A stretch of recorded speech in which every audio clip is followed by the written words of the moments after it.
friends and fellow adoptees.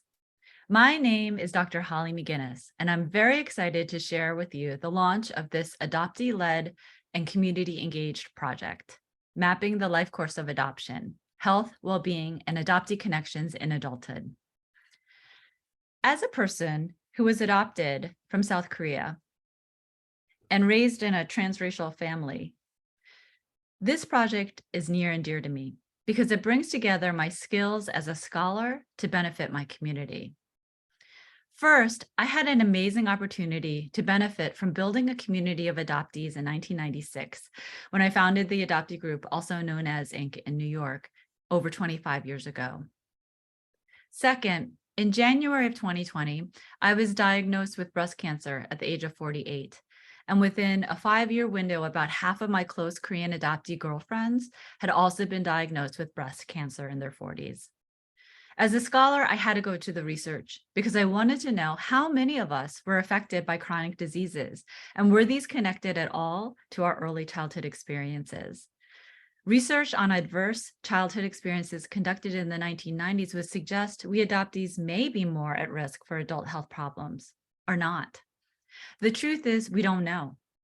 The research on adoption has largely focused on how adoptees adjust through our childhoods and adolescence, but not later in life, and certainly not in our 40s, 50s, 60s, and beyond. Adoption professionals all agree that adoption is lifelong, and no one knows that better than an adoptee. And yet our collective knowledge about the life course of adoption doesn't exist.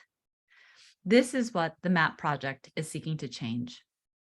This survey is just a beginning of setting an agenda of collaboration and co-creation of knowledge and wisdom by and for adoptees about our lived experiences.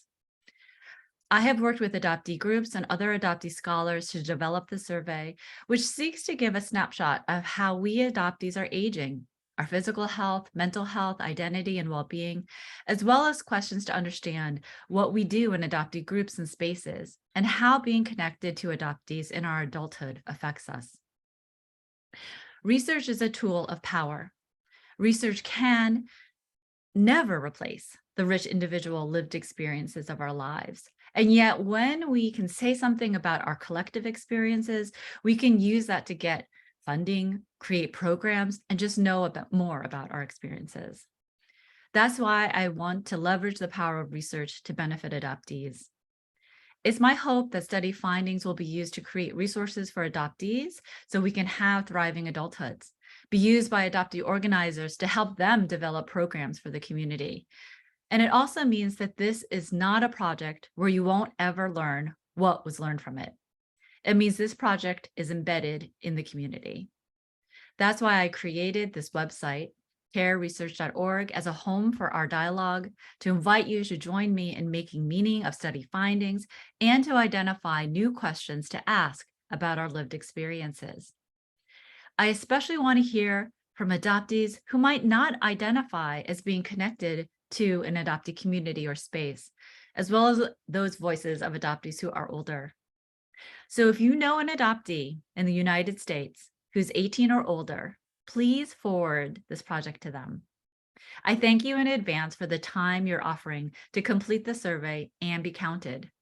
I look forward to connecting with you as this project continues to evolve in the months ahead, and I welcome your input and questions. Thank you.